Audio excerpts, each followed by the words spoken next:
In the news this week, it has been revealed that the BBC employs a disproportionate number of LGBT people, up to 1 million people are facing bullying at work because of their faith, and abortionists attack the government for giving a grant to a pro-life charity. Hello. The percentage of LGBT people employed by the BBC is far higher than the percentage of LGBT people in the general population. A Freedom of Information request seen by the Christian Institute has revealed that 11.5% of BBC bosses and 10.6% of staff are lesbian, gay, bisexual or transsexual. Only 1.7% of the UK population is lesbian, gay or bisexual, according to the Office of National Statistics. In its response to the Freedom of Information request, the BBC admitted that its employment quota uses the notoriously flawed Alfred Kinsey report from the 1940s and 50s.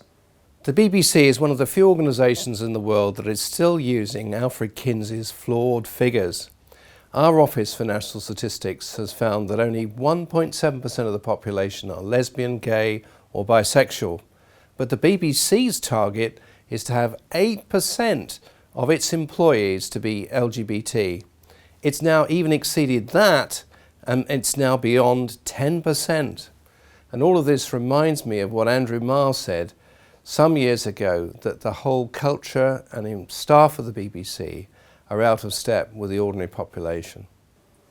Up to 1 million British people may have faced bullying in the workplace because of their religion, a recent study has found.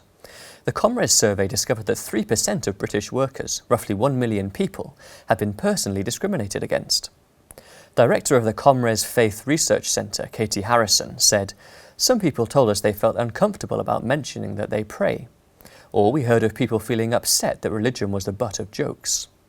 She added that many religious people also feel unable to tell colleagues they had been to a church or a mosque at the weekend. A survey respondent said, "In our office, everyone is very respectful of minorities and would never be disparaging about women or people with disabilities, but when it comes to religion, it's fair game. People can be very insulting, especially when they express it through humour."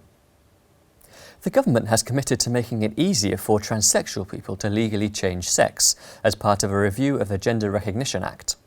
Ministers said they want to streamline and demedicalise the process. A spokesman announced the intention after coming under pressure from homosexual lobby group Stonewall. Currently, a transsexual person can legally change their status by living in their assumed sex for 2 years and being recognised by 2 doctors as having gender dysphoria. Director of the Christian Institute Colin Hart criticised the move. "This has alarming implications for schools. It will plunge young people into fear and confusion.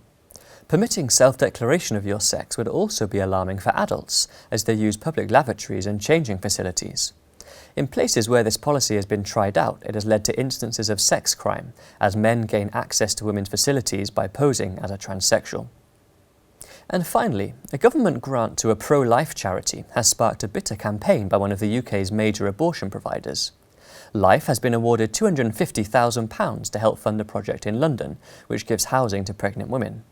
But BPAS, which receives more than £25 million of public money, has launched a campaign against the move.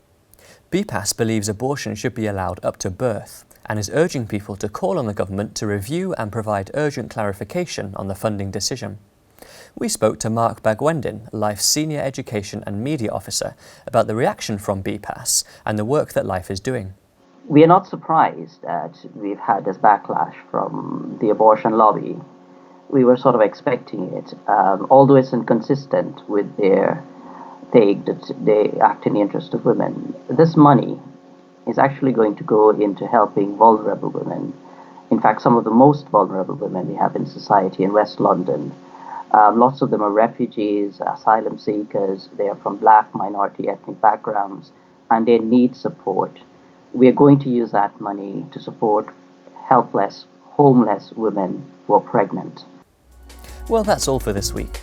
For regular updates and information on all of our stories, plus much more, visit our website at christian.org.uk. Until next time, goodbye.